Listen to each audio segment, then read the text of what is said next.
তাহলে মহারাজ তোমাকেও ডেকে পাঠিয়েছেন? আমি তো কিঞ্চিত বিস্মিত বোধ করছি। এমন আকস্মিক আহ্বানের কারণ কি হতে পারে? কারণ যাই হোক, মহারাজের হ্যাঁতে হ্যাঁ আর নাতে না বলতে হবে। সে তো বিলক্ষণ। মহারাজকে খুশি করতে পারলেই আমরা সুখী হব। ব্যাস ব্যাস ব্যাস, এই তো সার কথা বুঝে গেছো। চলো পণ্ডিত, তাড়াতাড়ি পা চালাও দেখি। যারা এসব বুঝতে পারবে তারাই তো এসে পৌঁছলো না এখনো। কি জানে আর কতক্ষণ অপেক্ষা করতে হবে। এই তো আমরা এসে গেছি মহারাজ। আমাদের এখানে কি করতে হবে সেটা বলুন। শোনো, আমি স্বপ্ন দেখেছি যে খুব তাড়াতাড়ি আমি রাজাধিরাজ উপাধি পাবো। তাই মন্ত্রী আর পণ্ডিত তোমাদের নিয়ে একসাথে বসে আমি আমার স্থাবর অস্থাবর সম্পত্তির পরিমাণ কত সেটা ভালো করে জেনে নিতে চাইছি। সে তো জানতেই হবে মহারাজ, আপনি রাজাধিরাজ হবেন বলে কথা। আপনার সম্পত্তির বহর শুনেই তো অন্য রাজাদের ঘুম উড়ে যাবে। তাই চটপট সব দেখে একটা পরিমাপ কর দেখি। কিন্তু এই বিষয়ে তড়িঘড়ি করা কি সমীচীন হবে মহারাজ? জটিল হিসাব যে সময় সাপেক্ষ। হ্যাঁ, সময় লাগবে বলছো? না না, হিসাব তো সব করাই আছে, শুধু একটু চোখ বুলিয়ে নিলেই হবে। হ্যাঁ, মানে তাহলে তো হয়েই গেল, আর দেরি হবে না, তৎক্ষণাৎ হয়ে যাবে। হয়ে যাবে না, বলো হয়ে গেছে। কোষাগারে সঞ্চিত আছে শত সহস্র মোহর, রাজস্ব বাবদ আরো 5 সহস্র মোহর এই আদায় হলো বলে। আয় ব্যয়ের হিসেব ছেড়ে স্থাবর সম্পত্তির দিকে দেখুন মহারাজ। কয়েক লক্ষ বিঘা জমি, প্রতি পরগনায় মহল, কোঠা বাড়ি, দিঘি, পুষ্করিণী। তাই নাকি? তাই নাকি? সব নথিপত্রে আছে বুঝি? এ তো কিছুই নয়, খুঁটিয়ে দেখলে আরো কত কি পাওয়া যাবে। অলংকার, গচ্ছিত সোনা, হীরা জহরতের হিসাব তো এখনো বলাই হয়নি। ও, তার মানে আমার আমলে শুধু কৃষ্ণনগরেরই উন্নতি হয়নি, তার সঙ্গে আমার ব্যক্তিগত আয়ও বেড়েছে। সাধে কি আর নবাব আপনাকে সমঝে চলে মহারাজ? মুর্শিদাবাদের নবাবের সমতুল্য যদি কেউ থাকে তবে তিনি হলেন মহারাজ কৃষ্ণচন্দ্র। সম্পদে ঐশ্বর্যে আপনি অতুলনীয় মহারাজ। বেশ বেশ, তবে শুধু এটুকুতেই আমি থেমে থাকতে চাই না, আরো আরো অনেক সম্পদ চাই আমার। নিশ্চয়ই মহারাজ, আপনাকে যে এক এবং অদ্বিতীয় হতে হবে। তোমার বাকি হিসেবটাও করে ফেলো, তবে আমি তোমাদের পারিতোষিকের ব্যবস্থা করছি। আমরা তো তারই অপেক্ষা করছি। না মানে এই যে হিসাব করছি। মহারাজের জয় হোক। তবে আজও যেন মনে হচ্ছে মহারাজ একটু বেশি খুশি খুশি আছেন। কোনো সুসংবাদ আছে বুঝি? সংবাদ নয় গোপাল, বলো ঘোষণা। বেশ তো, কি ঘোষণা করবেন করুন মহারাজ, আমরাও না হয় আমাদের কর্ণযুগল সার্থক করি। গোপালের তো দেখছি মুখ দিয়ে ভাষার ফুলঝুরি ছুটছে। পণ্ডিতের টোলে নাম লিখিয়েছে বুঝি? সে যাই হোক, তবে একবার মহারাজের ঘোষণা শুনলেই সব ছোটাছুটি বন্ধ হয়ে যাবে। শোনো সবাই, আমি ঘোষণা করছি, শুধু বাহুবলে নয়, অর্থ বলেও আমি এখন নবাবকে টক্কর দিতে পারি। তাই নবাবের চোখ রাঙানিকে আর ভয় করব না। সে কি? এ আবার কেমন কথা? না না মহারাজ, নবাবকে একটু সামনে না চললে যে বিপদ হতে পারে। হ্যাঁ, কিচ্ছু হবে না, মহারাজ এখন নবাবের চোখে চোখ রেখে কথা বলতে পারেন। প্রয়োজন পড়লে পড়শি রাজ্য আক্রমণ করব আমি। মহারাজ যেন আজ একটু বেশি সাহসী হয়ে যাচ্ছেন। এমন মহারাজকে তো আগে কখনো দেখিনি। বলছিলাম কি মহারাজ, এতটা বাড়াবাড়ি না করাই ভালো। যার যতটুকু আছে তাই নিয়েই খুশি থাকা উচিত।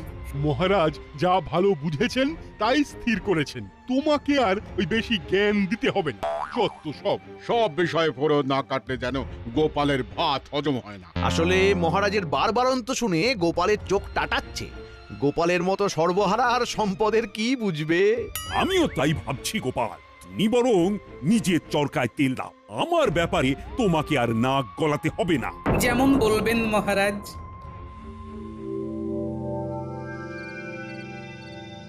ঠিক হচ্ছে না গিন্নি, ঠিক হচ্ছে না। কি সে ঠিক হচ্ছে না?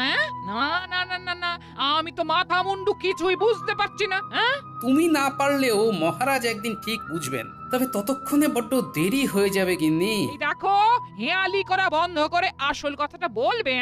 আসল নকল জানি না, তবে মহারাজ তোষামুদেদের পাল্লায় পড়ে ধরাকে একেবারে সরাজ্ঞান করছেন, আর সেটা ধরিয়ে দিতে গেলে দু চার কথা শুনিয়ে দিচ্ছেন। বুঝেছি, তার মানে মহারাজের কাছে তোমার মুখ পুড়েছে। হ্যাঁ, না না, তুমিও তো আমাকে সময় অসময়ে কম অপমান করো না গিন্নি, তাই এসব গা সওয়া হয়ে গেছে। ও, সুযোগ বুঝে ঠিক চিমটিটা কেটে দিলে, তবে সময় বুঝে আমি কিন্তু সুদে আসলে ফেরত দেব, তখন টেটটি পাবে। আমি তো ভাবছি মহারাজের কথা, কবে যে মহারাজ নিজের ভুল বুঝতে পারবেন। ব্যাপার কি মন্ত্রী, মনে হচ্ছে তুমি কিছু বলবে বলবে করছো, কিন্তু বলতে পারছো না। হ্যাঁ মানে মানে মহারাজ, বলছিলাম কি যে নবাবকেও ছাড়িয়ে যেতে গেলে আপনার জীবনযাত্রার মান আরো উন্নত করলে ভালো হয়। তবে কি মহারাজ নিতান্তই ওই সাদা মাটা জীবনযাপন করেন? মহারাজ যেমন আছেন তেমনই তো ভালো আছেন, অযথা অন্যরকম কিছু করার কি প্রয়োজন? প্রয়োজন আছে বই কি, নবাবকে দেখিয়ে দিতে হবে যে মহারাজও কিছু কম যান না, তাই দামি আতর, সুগন্ধি, অলংকার সব লাগবে, আর সেখান থেকেই আমাকে সুবিধা মতো সরাতে হবে। না না না, এটা তুমি মন্দ বলনি মন্ত্রী। হ্যাঁ, যেমন যা ব্যবস্থা করার করো তাহলে। ভেতরে ভেতরে সে কি আর করতে বাকি রেখেছি মহারাজ? কই কে আছো, নিয়ে এসো দেখি। উমা, মহারাজের জন্য কত কি, এইসব না হলেই বা ক্ষতি কি? তুমি থামো সভাকবি, শুধু এখানেই শেষ নয় মহারাজ, আরো আছে। আরো বলো কি? কই কই কই, দেখি দেখি দেখি।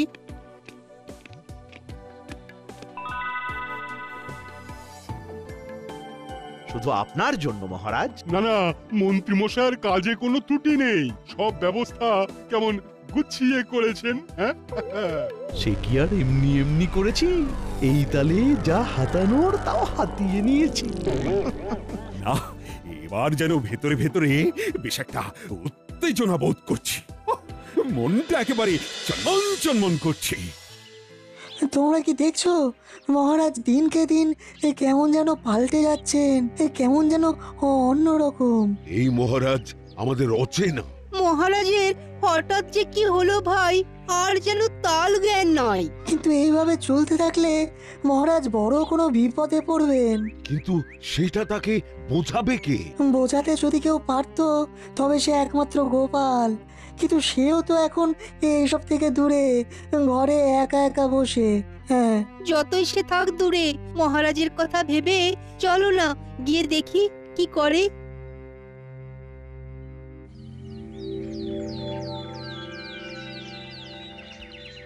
ও গোপাল দাদু, তোমার কি হয়েছে বলো তো?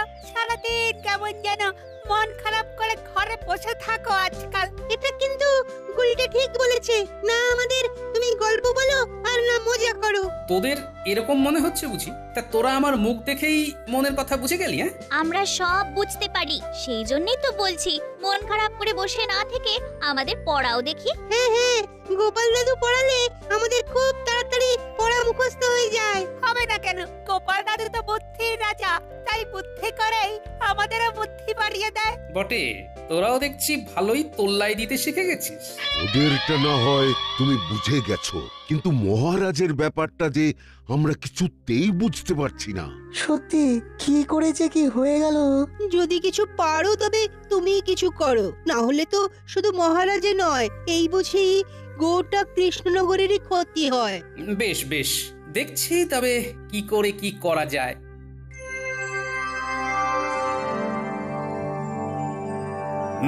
তারপর মন্ত্রী রাজস্ব আদায়ের কাজে হাত দিলে নাকি? না মহারাজ, এই তো দেব দেব করছি। দেব দেব না করে দিয়ে ফেলো, আর ফেলে রেখো না। ঠিকই তো মহারাজ, কাজ ফেলে রাখলে পরে যে মাথায় বাজ পড়বে। ব্যাস, কথা নেই বার্তা নেই, আবার চলে এলো ফোড়ন কাটতে। এই যে গোপাল, নিজের মতো করে আসছো, নিজের মতো করে যাচ্ছ, এটা কিন্তু ভালো হচ্ছে না। সে যাই হোক, এখন কি চাই সেটা বল। চাইতেই তো এসেছে মহারাজ, না হলে কি আর এমনি এমনি আসে? তবে যত যাই দিন মহারাজ, কোনো কিছু দিয়ে এই গোপালের দারিদ্রতা ঘুচবে না। গোপাল থাকে তো ওই খড়ের চালের ঘরে, আর পরে ওই একটা ধুতি আর একটা ফতুয়া। ওর আবার কি চাই মহারাজ? বিলক্ষণ, এর থেকে বেশি দিলে ওর সহ্য হবে না। তবে মহারাজ, আপনি যে এখন দিন দরিদ্রের দান ধ্যান করা বন্ধ করে দিয়েছেন, সে কথা কি গোপালের কানে গেছে? শোনো গোপাল, এই খাম্বাজ রাজা, বর্ধমানের রাজা, উৎকলের রাজারা বিভিন্ন সাহায্য চাইছে, আমি কিন্তু তাতে কর্ণপাত করছি না। আমাকে আপনারা যত যাই বলুন, তবুও বলছি আরেকবার ভেবে দেখুন, যেমন যা করছেন কাজটা কিন্তু ভালো হচ্ছে না। তা তুমি কি আমায় সতর্ক করতে এসেছো আর ভাবছো তোমার কথায় আমি সুরসুর করে আমার সব স্বপ্ন জলাঞ্জলি দিয়ে দেব? সে গুড়ে বালি।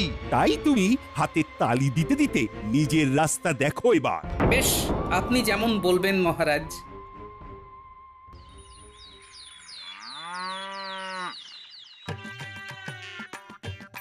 এখানেই তো রেখেছিলাম, কোথায় যে গেল, কোথায় গেল? ঘরে ঢোকা থেকে কি সব ঘাটাঘাটি করতে শুরু করলে বলো তো? আর মোহরের থলিটা তো এখানেই কোথাও ছিল। দেখো তো গিন্নি, এদিক ওদিক কোথাও নজরে পড়ে কিনা। এমন বলছো যেন মোহরের থলি নিয়ে আমি লোপালোপি করি। তুমি কি কোনোদিন আমায় হাত খরচের জন্য কিছু দিয়েছো যে আমার কাছে থাকবে? কিন্তু কিছু না কিছু তো থাকতেই হবে, তবে যেটুকু যা আছে তাই দিয়েই কাজ হবে। আরো মোহর লাগবে, আরো আরো আরো। নির্ঘাত তোমার মাথার গন্ডগোল হচ্ছে। ওই মোহর মোহর করেই তোমার মাথা খারাপ হয়ে গেছে। হ্যাঁ, মাথা খারাপ আমার নয়, মাথা খারাপ তো হয়েছে মহারাজের, আর ওটাই আমাকে ঠিক করতে হবে। সে তুমি যাই বলো, আমি যা বোঝার বুঝে গেছি। গন্ডগোল তো হয়েছে, না বলে তোমার মতো লোক মোহরের জন্য এরকম খোঁজাখুঁজি শুরু করে? হ্যাঁ, না না না না, আমি আর ভাবতে পারছি না।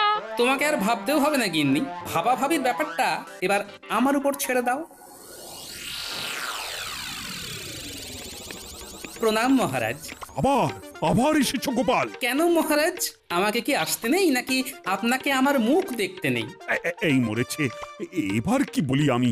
আমি শুধু ভাবছি বারবার তাড়িয়ে দেওয়া সত্ত্বেও গোপাল কেন আবার ফিরে ফিরে আসছে। আমার তো মনে হয় বারবার অপমানিত হতে। ঠিক ঠিক, ন্যাড়া 3 বার বেলতলায় যায় আর গোপাল 3 বার অপমানিত হয়। এবার কিন্তু বড্ড বাড়াবাড়ি হচ্ছে। গোপালকে চুপচাপ থাকতে দেখে যেমন খুশি অপমান করছে ওকে। গোপালের কিন্তু এবার কিছু বলা দরকার। বলছিলাম কি মহারাজ, আমি কিন্তু আপনার কাছে কোনো দান চাইতে আসিনি। সময়ে অসময়ে আপনি আমাকে পুরস্কার স্বরূপ বহু মোহর অলংকার দেবেন বলে প্রতিশ্রুতি দিয়েছিলেন, কিন্তু তারপরে আর দেননি। এখন সেই সব পুরস্কার আমার চাই। এখনই চাই? না মানে ধীরে সুস্থে পরে পরে দিলে চলবে না? চলবে না কেন? খুব চলবে, খুব চালালেই চলবে। না, চলবে না। দিলে ভালো, না দিলে সেই কথাও রাষ্ট্র করে বেড়াবো। এবার দেখুন কি করবেন মহারাজ।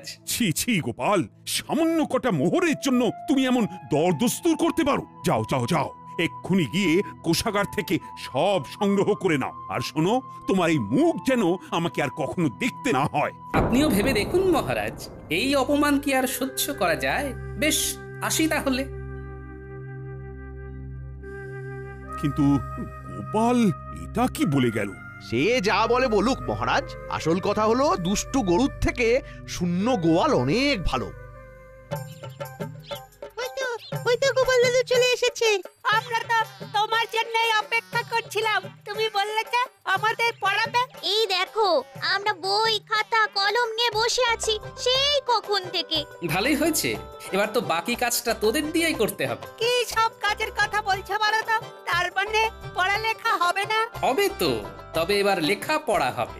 লিখবো আমি আর পড়বে অন্য কেউ।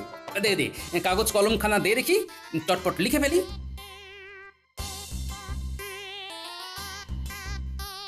নে, এবার এই চিঠিখানা রাজবৈদ্যর হাতে তুলে দে গিয়ে, যা। আর শোন, একটা কথা তোদের কানে কানে বলি। কি বলছো কি গোপাল দাদু? দাদু যা বলছে ভেবে চিন্তেই বলছে নিশ্চয়ই। চল আমরা দাদুর কথা মতো কাজ করি।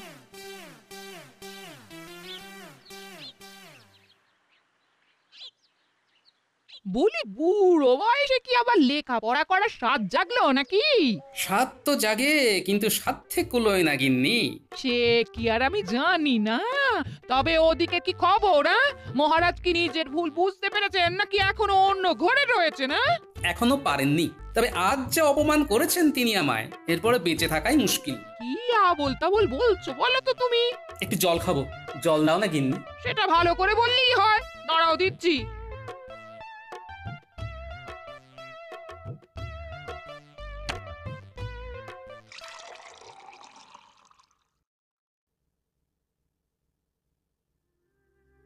ও মা গো, কি হলো গো?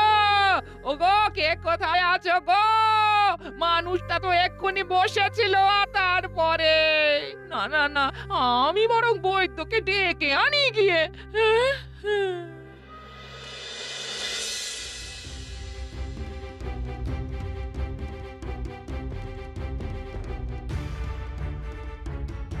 তখন থেকে তো অনেক পরীক্ষা করলেন, কিন্তু মানুষটা এখনো চোখ খুলে দেখছে না কেন? হ্যাঁ, বড্ড দেরি হয়ে গেছে। তার মানে এই মানেটা কি? হ্যাঁ, গোপাল জগতের মায়া ত্যাগ করেছে। আমার সে কি কথা গো? ও গো, আমার কি হবে? ও দাদু, দাদু ওঠো না গো। ও দাদু, একবার চোখ খুলে দেখো না। ও দাদু, দাদু, দাদু গো। এই যে তোমরা যাও, একটা কাজ করো, মহারাজকে গিয়ে এই খবরটা দিয়ে এসো এক্ষুনি। বাকি ব্যবস্থা আমি করছি না হয় ততক্ষণ। আজ সকাল থেকে মনটা যেন কেমন আনচান আনচান করছে। কেন মহারাজ, আপনি কি কোনো ব্যাপারে চিন্তিত? চিন্তা না মানে, হ্যাঁ হ্যাঁ মানে চিন্তা তো একটা। আর চিন্তা করে কি হবে মহারাজ? যা হওয়ার তা তো হয়ে গেছে। গোপাল দাদু আর নেই মহারাজ। দাদু আমাদের ছেড়ে চলে গেছে। একবার শেষ দেখা দেখে আসবেন। কি শুনলাম আমি? গোপাল আর নেই? এমনটা তো একটুও ভাবতে পারিনি। আজ এ কি দুর্যোগ নেমে এলো এখানে। গোপাল আর নেই, এমনও শুনতে হবে। আমার তো মনে হচ্ছে মহারাজের কাছে অপমানের জ্বালা সহ্য করতে না পেরেই গোপাল হৃদরোগে আক্রান্ত হয়েছে। না না না, ব্যাপারটা ভালো হলো না। চলো চলো সবাই মিলে গোপালের বাড়ি যাই। হ্যাঁ হ্যাঁ হ্যাঁ, তাই চলুন মহারাজ। গোপাল আমাদের এতদিনের সাথী, গোপালের শেষ যাত্রায় আমরাই কাঁধ দেব না হয়।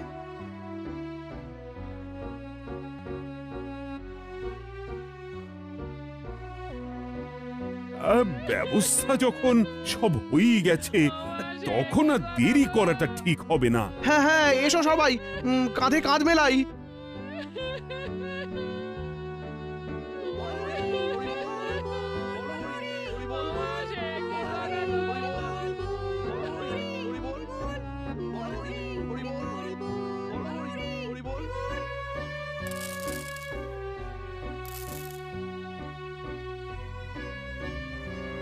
এই দৃশ্য কিনা শেষে আমাকে দেখতে হলো, কিন্তু তবু আমার খুব জানতে ইচ্ছে করছে, বাচ্চারা থলি ভর্তি মোহর অলংকার সব ছড়াতে ছড়াতে যাচ্ছে কেন? আর গোপালের হাত দুটোই বা ঘাট থেকে বেরিয়ে দুদিকে ঝুলছে কেন? মহারাজ, আর একটা ব্যাপার কি আপনি লক্ষ্য করেছেন? কি বলতো? গোপালের দেহ কারা কাঁধে করে নিয়ে যাচ্ছে? হ্যাঁ হ্যাঁ, হয়তো মন্ত্রী, সেনাপতি, জ্যোতিষী আর পণ্ডিত। আসলে গোপালের এই শেষ যাত্রা আমাদের কিছু শিক্ষা দিয়ে যাচ্ছে মহারাজ। এই যে দেখুন, যারা গোপালকে সহ্য করতে পারত না, এখন তাদেরই কাঁধে গোপাল যাচ্ছে। তার মানে শেষ পর্যন্ত কেউই কারোর শত্রু থাকে না, সবাই মান অভিমান ভুলে কাঁধে কাঁধ মিলিয়ে পার করে দেয়। তাই তো, এই দৃশ্য তো সেই কথাই বলছে। আর ওই যে মোহর আর অলংকার ছড়িয়ে যাচ্ছে, সেটাও বুঝিয়ে দেয় যে এই অর্থ, সমৃদ্ধি সবই ফেলে একসময় চলে যেতে হবে। কি ভীষণ সত্যি। দুটো খালি হাতও বুঝিয়ে দিচ্ছে, খালি হাতেই আমরা সংসারে এসেছিলাম, আর খালি হাতেই আমাদের যেতে হবে। এই চরম সত্যিটা আমি আগে বুঝিনি। গোপাল, তুমি মরে গিয়ে আমাকে চরম শিক্ষা দিয়ে গেলে। ভগবান, কিন্তু এখন শিক্ষা পেলেও গোপাল তো আর ফিরবে না। কে বলেছে গোপাল ফিরবে না? মহারাজ চাইলে গোপাল ফিরেও আসতে পারে আর রাজসভাতেও যেতে পারে। তার মানে গোপাল তুমি মারা যাওনি? দেখো দেখো গোপাল মরেনি।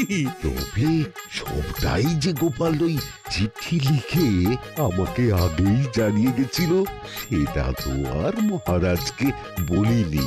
আরে আরে দেখছেন কি, খাটটা এবার কাঁধ থেকে নামান। আমাদের দাদু আমাদের ছেড়ে চলে যাবে, তাই সাহস নাকি? আমরা যেতে দেব নাকি? এক্ষুনি খাট নামান, না হলে গোপাল দাদুকে খাটে চাপিয়ে কাঁধে করে সারা কৃষ্ণনগর ঘোরাতে হবে। উফ, এতক্ষণে ঘাম দিয়ে ছাড়লো যেন জ্বর। কেউ এসে হাতটা আমার ধর। ও গোপাল, আচ্ছা একখানা খেল দেখালে বটে। খেল তো এবার আমি দেখাবো। হ্যাঁ, এই বুড়ো বয়সে তোমার হিম্মতি আমি বের করছি। মহারাজকে শিক্ষা দিতে গিয়ে এমন রসিকতা না করলেই চলছিল না। আর ঝেঁটিয়ে তোমার মাথা থেকে এই রসিকতার ভূত নামাবো। হ্যাঁ, এই এই এই ওরে বাবা রে, গেলাম রে। ছেড়ে দাও গিন্নি, এবারের মতো ছেড়ে দাও আমাকে। ওরে বাবা রে। সবাই গোপালের কাছে জব্দ আর গোপাল গিন্নির কাছে। হাসির রাজা, জ্ঞানের রাজা, রসিক রাজা।